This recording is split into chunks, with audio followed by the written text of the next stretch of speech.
Let's take a quick look at deadlifting and some do's and don'ts, some things that I see go wrong.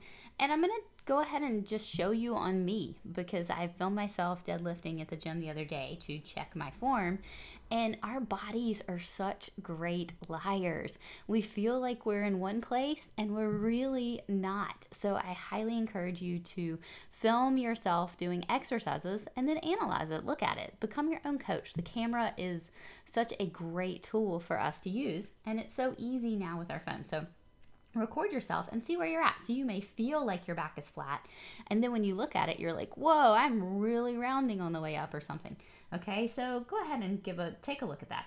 All right, so here is my set point. A couple things that I'm noticing is I could have a little bit more arch here.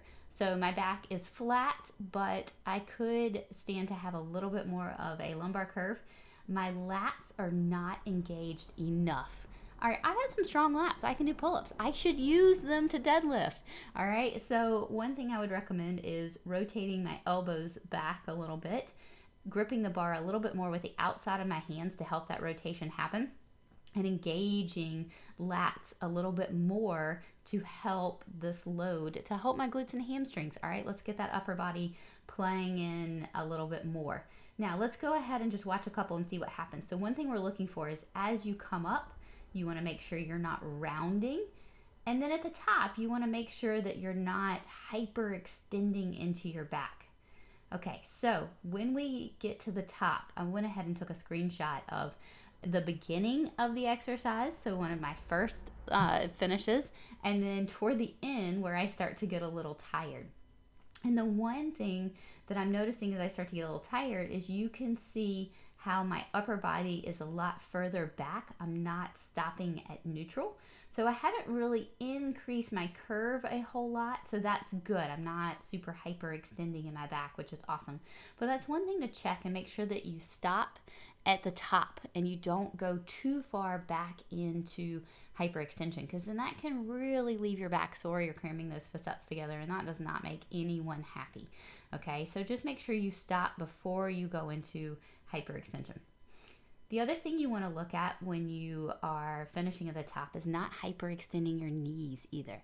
Okay, so make sure your knees stay soft, straight, but not really bent. So nice soft knees at the top and not hyperextending those knees back.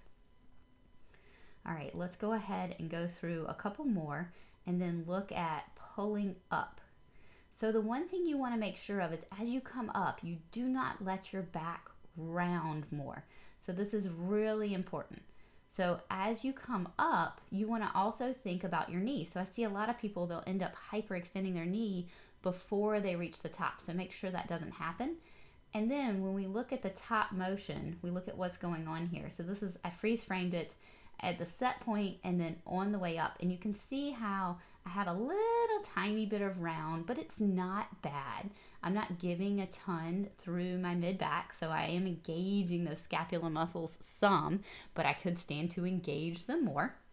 And you can see how from the set point, so see how when I start, my elbows are kind of facing out a little bit, and on the way up, my elbows are facing back a little more.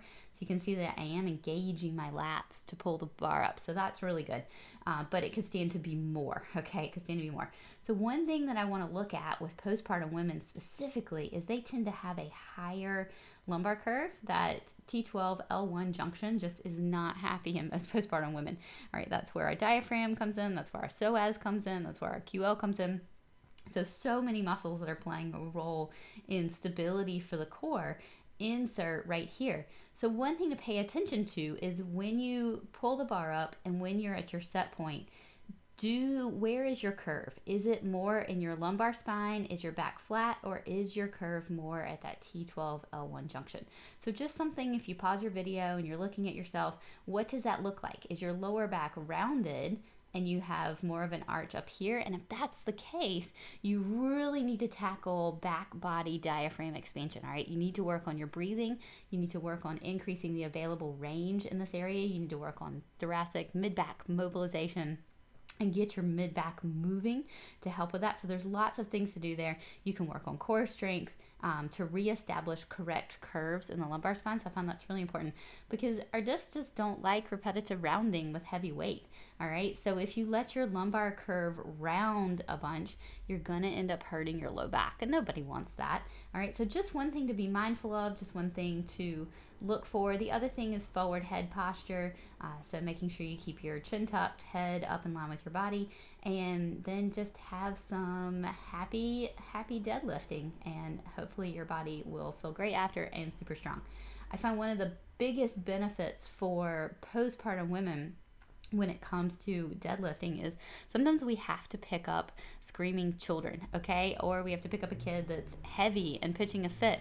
And there's nothing like being able to pick up your body weight or more than your body weight off of the floor, or even just focus on your kid's body weight.